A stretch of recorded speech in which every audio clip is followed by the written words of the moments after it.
Hey guys, so we're doing part 4. We just learned all about the American Revolution, but now the American Revolution is done, and we have no idea what to do. We are in brand new territory. We have not ever, or anybody in this goes for anyone who was living in the United States or the colonies, as they were called at the time, nobody had ever run a country. If you were a king, you were born a king. So somebody didn't elect you, you were born and they said, hey, guess what, you're a king. And then everyone in your family from then on was a king. So now we have all these new things. We have to pick a president. Nobody had ever done that. They had all lived under a king. We had to make a constitution, which nobody had ever done. We had to make new traditions, and we had to make sure there were checks and balances so that we can go from this America to this America. And how did we do that? So, well, the first thing that we kind of wanted to do was make a national anthem. Everybody else had a national anthem, and we kind of wanted our own. We wanted to prove that we were our own people. So if I go over to the national anthems that I have here, as you notice, this is not our flag. This is the flag of England. So let's take a listen to their national anthem.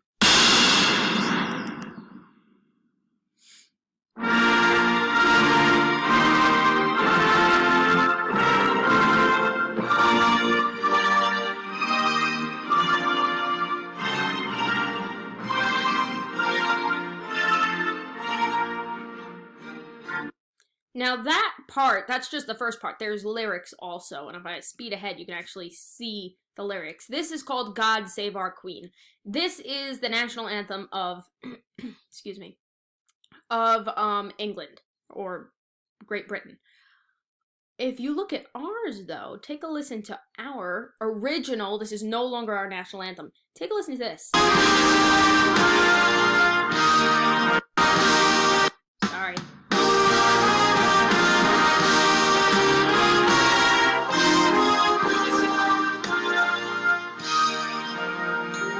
So you probably noticed that those sound very similar. The beginning of the British national anthem and our national anthem actually are the exact same tune. And if I play the British national anthem one more time.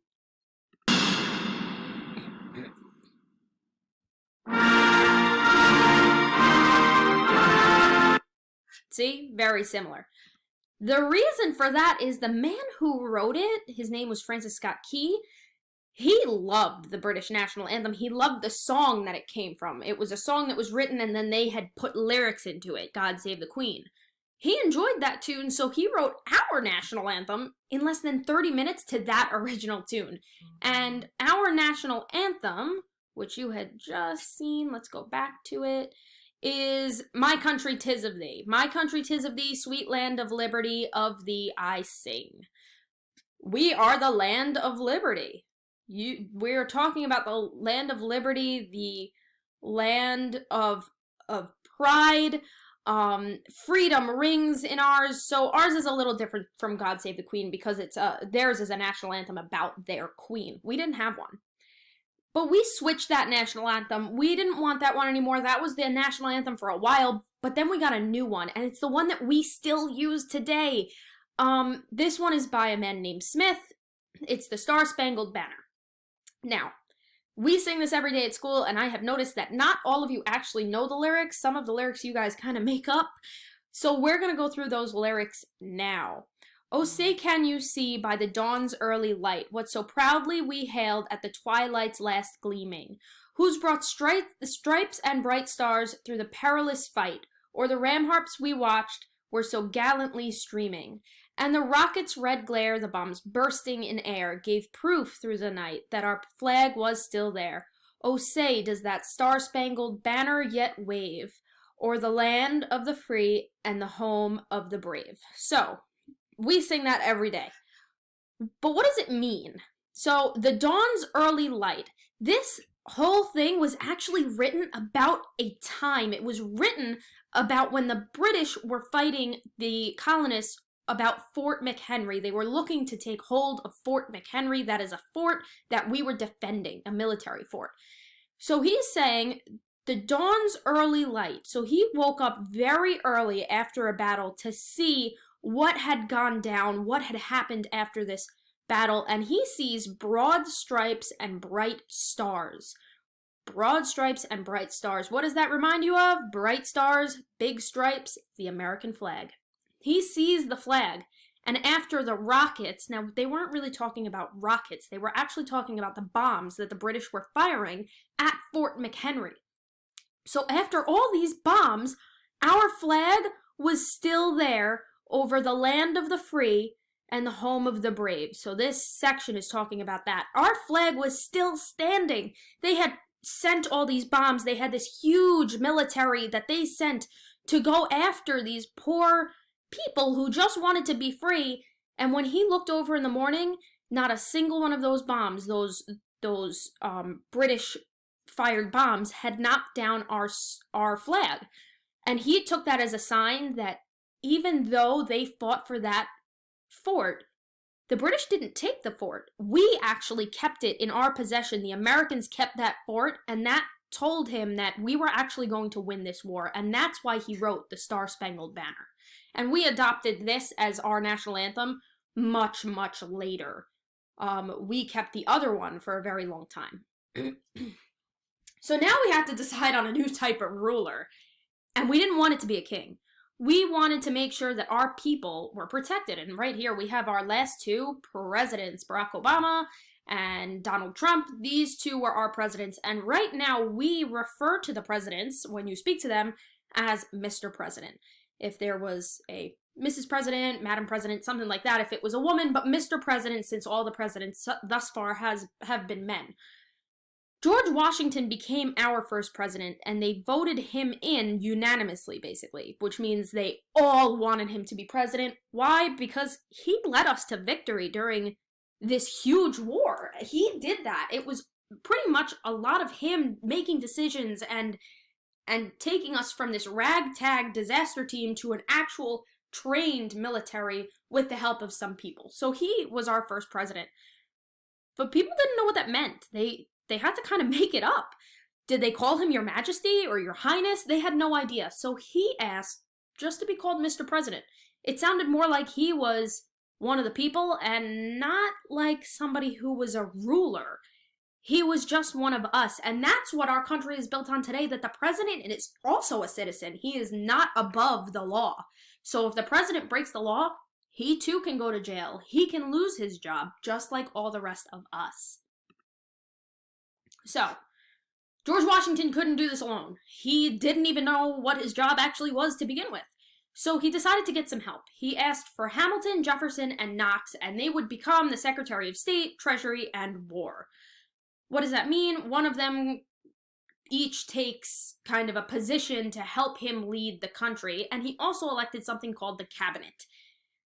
This is not one of the dressers and drawers in your kitchen. This is actually a group of people that would help him to make decisions. So when he really didn't know what to do, he would turn to the cabinet and they would advise him. And we still have a cabinet today, and the president still chooses who is in his cabinet, who are his closest advisors. The Constitution, this is a big one. So the Constitution is our way, the United States' way of organizing our government, and it has three purposes. It sets up the three branches of our government, which we're going to talk about next. Whoops, I don't know what that is. Keeps coming up. It divides power between the state and federal government. We'll talk about what that is. And it protects the American people and their liberties as citizens. And we will talk about what that is. But first, let's take a look at the three branches of government. So the Constitution sets up these three branches, and the purpose of those branches is checks and balances. Essentially, when we first got our president, the people who had been living under this rule of the king said, hey, wait a second. You're asking somebody to rule us now? And you're telling us that he's not going to be a king? What's going to stop him from becoming a king? So they set up these three branches of government. There's three separate pieces. There's the judicial, and if you look at judicial, it kind of looks like judge. These are the courts and judges. They review and approve laws. But notice, they don't make laws. They just review them and approve them. The legislative. This is the House and the Senate, the House of Representatives and the Senate. They make the laws. So these guys don't make them. These guys make them. These guys approve them. These guys can't approve them. They make them, they approve them. They declare war, they control our taxes, and how much money is made, because money has to be printed. So if they don't print any money, no more money comes to us, so we can't circulate it. So they decide when the money is printed, when we need new money. And finally, there's the executive branch. This is the president, the vice president, and the cabinet. And they enforce the laws. These guys make the laws, these guys approve the laws, and these guys enforce, meaning they make sure everyone follows the laws. But did you notice that they don't all have the same job? It's not that the president is making the laws, and they're making the laws, and they're making the laws. It's kind of a here and there. Here, it starts here, it kind of ends here, it goes back over there. Why is that? It's actually something called checks and balances. Now, what does that mean? Checks like money? No, not checks like money. Think more of them checking in on each other. That they want to make sure that the president does become a king, but the president wants to make sure that the judges don't suddenly start making laws and declaring what is legal and they become kings, and they don't want the people who declare war to just declare war whenever. So how do they do that? Well, the president can make an executive order. This is a decision. But the Supreme Court in the judicial branch can stop that decision and say, you're not allowed to do that, it's against the Constitution. Congress can remove a judge if they don't like them because they're behaving badly. But the Supreme Court can stop laws that Congress makes by making them unconstitutional. So if you take a look, the president can do something, but the Supreme Court can say no. Congress can remove people from the Supreme Court, and the Supreme Court can stop Congress. So it's this big triangle of people that can stop each other and let each other do things to make sure nobody becomes a king and nobody gains too much power.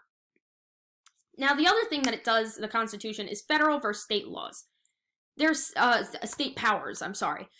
These are different powers, different abilities that the federal government, which is the big government, the government that governs the whole United States, versus little state governments that only control what happens inside their states. So the federal government can make money, but the state can't, because then all the states would have different money. And they said, yeah, that doesn't make any sense. Let's just have one United States dollar. But we can build roads, and they can't. They can make a post office, but we can't. But we can let people marry in the state, and the federal government can't decide on that. The federal government, though, can make the army. They can raise and maintain armed forces, meaning they can raise an army. But the states can't, because if the states could all make their own army, then Texas would wind up fighting with North Dakota. So we wanted one single army, so the states aren't allowed to do that. But the states can collect taxes, and they can make and enforce laws where the federal government can't really do that. So it splits the power so that this federal, the big government, doesn't take over the little government. We don't want them to get too powerful. Protecting the people. The last thing is it kind of establishes, the Constitution establishes protection. So again, we don't want people to get too powerful. So we have a Bill of Rights, and it is very misquoted and very misunderstood. So you're going to learn what the Bill of Rights is right now. First one, freedom of religion, speech, press, and assembly and petition. Meaning, you're free to have whatever religion you want. You're free to be part of like the press, like the news reporters. You're free to say, to put a petition and say like, I don't like this law and I'm gonna fight it. Freedom of speech, though, is often confused. Freedom of speech. You are free to speak, and the government cannot stop you. However, if you work for a private company, and you say something and the company doesn't like it, they can punish you. That's what confuses people. Do not be confused by this. Freedom of speech protects you from the government stopping you. But if a private company wants to stop you from speaking or saying certain things, that's allowed. Right to bear arms, not bears like black bears. Think more weapons. You're allowed to have a weapon. It is absolutely allowed. This was because people were still afraid that the government might hurt them, so they were allowed to protect themselves from that. And then the last one that I'm going to talk about, because you're going to see a video on this in a minute, is no quartering soldiers. The British used to force people to keep soldiers in their home during peacetime. You don't need to do that anymore. You don't have to keep strangers in your home. Watch the next videos to see what the rest of them are about. Thanks, guys.